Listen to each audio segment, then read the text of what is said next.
Hello everyone, তোমাদের সাথে share করছি আমি একটা ফালুদার রেসিপি।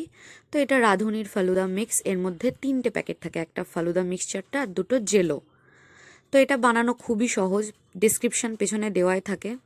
তো জেলোটা বানানোর জন্য তোমাদেরকে 1 কাপ জলে প্যাকেটটা দিতে হবে, প্যাকেটের মিক্সচারটা দিতে হবে। তারপরে তোমাদের টাইম অনুযায়ী 4-5 মিনিট ফুটিয়ে নিলেই হবে। আর এটা 1 লিটার দুধে মিক্সচারটা দিয়ে বানাতে হবে যতক্ষণ না জিনিসগুলো সিদ্ধ হয়। তো এরপরে আমি আমার মতো ডেকোরেট করে নিয়েছি, তোমরা তোমাদের মতো করে ডেকোরেট করতে পারো। যেহেতু ভ্যানিলা ছিল ফ্লেভার, ওই জন্য আমি চকলেট আর ভ্যানিলারই একটা মিক্সার রাখার চেষ্টা করেছি। সেই জন্য প্রথমে চকলেট সিরাপ দিয়ে আমি গ্লাসটাকে একটু ডেকোরেট করে নিচ্ছি, তোমরা তোমাদের মতো করে নিও।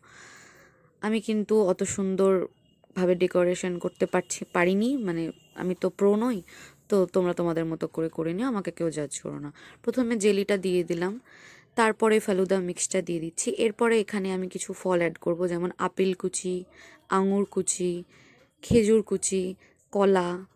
তো এইগুলো দেওয়ার পরে আবার লেয়ার বাই লেয়ার ফালুদা মিক্সটাকে অ্যাড করতে থাকতে হবে। যেভাবে আমি করছি তোমরা এইভাবেও করতে পারো, যেরকমভাবে ইজি হয় তোমাদের আর কি, যেরকমটা তোমরা খেতে পছন্দ করো, তোমাদের টেস্ট ওয়াইজ তোমরা এটা করতে পারো। সব শেষে উপরে ভ্যানিলা ফ্লেভারের আইসক্রিম, বেশ কিছুটা আইসক্রিম দেওয়ার পর ওপর দিয়ে ওই ফলের টুকরোগুলো, তারপরে কাজু কিশমিশ ভালো মতো ছড়িয়ে, যে যেরকমটা কোয়ান্টিটিতে পছন্দ করে, তবে কাজু কিশমিশটা তো সকলেই পছন্দ করে কম বেশি, তো তোমরা এটা তোমাদের পছন্দ মতো অ্যাড করে নিও। এখানে আমি বেশ কিছু পরিমাণ কাজু আর কিশমিশ অ্যাড করেছিলাম। তারপর একটুখানি চকলেট সিরাপ দিয়ে দিলাম সাজানোর জন্য। এটা কিন্তু খেতে খুবই ভালো হয়, পেটটাকে ভর্তি রাখে। সবশেষে একটু কেলক্সের চকোজ, দেখো দেখতে কিন্তু খুব সুন্দর হয়েছে আর খেতেও খুবই ভালো ছিল।